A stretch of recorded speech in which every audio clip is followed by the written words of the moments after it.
Hello there and welcome back to another video. This actually kickstart a week that's very special to me because 15 years ago today, my nan took me into Smith's and bought me my first Lego set ever. I remember going back with my nan and granddad, building this on the carpet and playing with it for hours. In fact, I've still got it built to this day. I might have unbuilt and rebuilt it a few times in the past years, but this is more or less complete. The only thing missing is one sticker on the right hand side. At some point I might end up buying a whole new sticker sheet on Rubricable and trying to not only get that one sticker back but also keeping a spare in case this one ends up falling off in the next few years or so. It's always handy to have a spare, and it did come with 4 clones. We will be taking a look in the second. I don't know where my Karma is. I think I might know where my Karma is. I found it. That was perfectly in time for this video. So I do have all the other pieces now, which I can't believe that I just remembered it while I was recording. That is pretty lucky. So we will be taking a close in-depth, and this is basically a review on a set that came out 15 years ago, January 1st. It's one of my favourites for that reason, my first Lego set of all time, and it's Lego Star Wars. So it's got a special place in my heart, and I guess we'll go to what I've got to say about this set. And here it is in its glory, the first ever Lego set I got, and of course I still have all the minifigures for it. So we will be taking a look at them one at a time because each minifigure has something unique. Now, the set did come with 2 normal clones, but we'll get to that in a minute.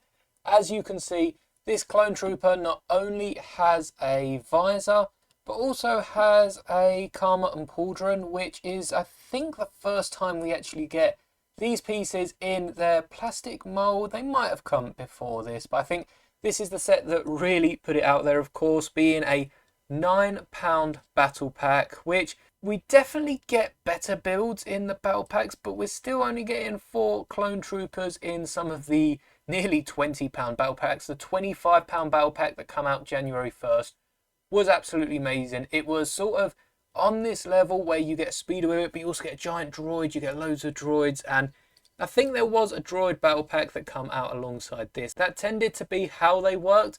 You had a clone army builder with a droid army builder, but anyway, all these minifigures have the same Clone Wars clone head underneath them, and it wasn't terrible. It matched the minifigures at the time, and I feel like it definitely goes a bit underrated nowadays because all the minifigures we have follow the same sort of design pattern on their head. So whereas this looks weird to us now, when every minifigure had this Clone Wars art style on their face, it sort of matched up to the sets and actually looked a bit more, quite a bit more accurate to the clones they were portraying. And same goes for all the other clones when I say they came with blasters and other accessories that I do not have here because I tend to display my clones without their weapons unless I'm reenacting some battle scene. But we also have a clone gunner, same head on the underside, but we actually get a new helmet with some printing. You can see the Republic logo on both sides of the head, a chest plate with this nice shiny addition, and these nice grey arms. It's the equivalent of this Phase 2 trooper. We get the gunner for the ATTE that comes with the 212th Legion clones, including Commander Cody. So it is very nice, and the design still holds up today. You can see the shiny reflective printing on the torso only. Of course, the new clones have all this leg printing, toe printing. There was no leg printing at all for the clones here, but we did get some very nice back printing, which again isn't too dissimilar to what we're getting. Only difference is the gunner actually has a strap in the newer version. But I can mod out another walker and compare the newer clones in another video. So I guess the gunner should really sit at the back, 4 studs to enable them to stick down and have the most clutch power, I guess. And actually looking at the back of these minifigures, you can see 15 years later and no cracks on the legs, no cracks on the arms at all, which is a little surprising because I straight away switched all of their arms to red arms to represent the 4 clones that Yoda has travelled with him in the pilot episode of Clone Wars Ambush, and I've switched them between red and white for so long. But again, my technique is to hold the arms, not the hands, when you're popping it off arms. So If you're ever removing arms, feel free to even pull the hands out of the arms. I guess that might lead to some cracking over time, but just be sure to grab the arms and pull the arms, not the hands.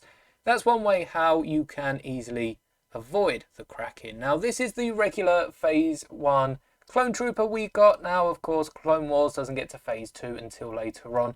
All the clones in Clone Wars start off as Phase 1, even the commanders and everything. So this is what we were getting at the time. Clone Wars had only just been running for about a year. I think the movie came out in 07, the series started in 08, and as of 2009, we got this battle pack. And I'd started collecting Lego.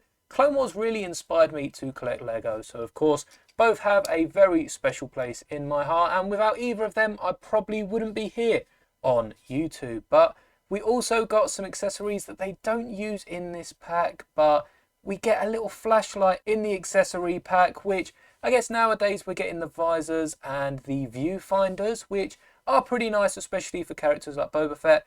But we did used to get these flashlights with the clones. Of course, we see them used in the Clone Wars. We even see Mando using one in The Mandalorian. So it'll be interesting if we ever do see another piece like this, because it'd be nice to see a few of the newer clones, or even the Mandalorian himself, having this sort of accessory to reenact some certain scenes. But Lego haven't needed it yet, so haven't included it since. But this holds up as a solid £9 set. I mean, if this was £9 nowadays in stores, they'd be sold out. Lego would definitely put a cap of 2 sets per person, which now actually for the new battle pack has been increased to 5 if you did want to go and order a few more online if you're unable to get to a store. But in 2024, this would be a miracle of Lego putting out something this level for so cheap. I mean, I would expect Lego to make this sort of walker and maybe include the 2 figures to pilot it.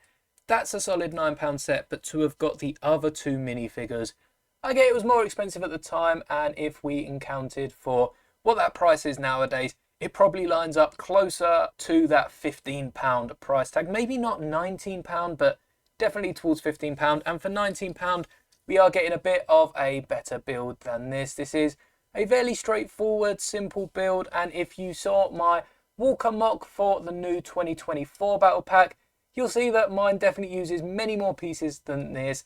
It's probably about the same size. It doesn't use as big pieces as these giant wedges on the side, but this was definitely a fun build, and I think this is going to be a build that I keep in my collection pretty much forever. So there will be a few more videos about my 15 years, nothing like this where we review over sets. I touched on it briefly at the start, but we'll also be building a set that I always wanted to build. It's when I got straight into Lego, if you bought every single Lego Star Wars set from the wave that this one is in and completed the Quest for R2-D2 game, you got to build a secret set that I'll be building in tomorrow's video. So subscribe and stay tuned for that, as I do have the model at hand and we'll be comparing it to one that I've mocked out pretty recently.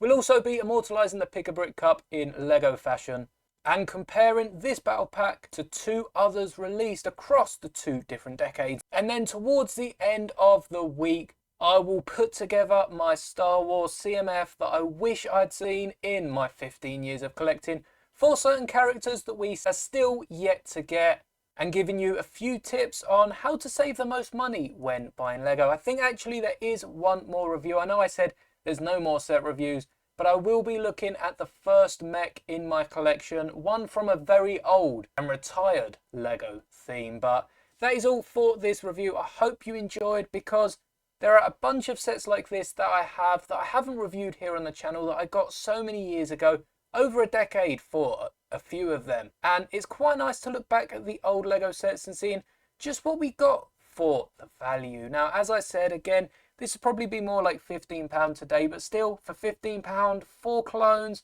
one of them unique, a few unique accessories, and I really do hope we see the return of these plastic Karmas and Pauldrons very soon, although I am a big fan of the fabric ones, and of course, the printed Karmas are my absolute favourite, because it means you can still sit down minifigures on chairs and the studs aren't obstructed at the back. But still, a few plastic Pauldrons wouldn't hurt too much. And I would really, really like Lego to return the flashlight to us. at some point soon. Anyway, that is all for this review. Drop a like if you enjoyed, subscribe again for not only this week, but there's so many more helpful videos and mocks and new sets releasing this year, which I am so excited about and you will not want to miss. So thank you all for the support on this channel and beyond.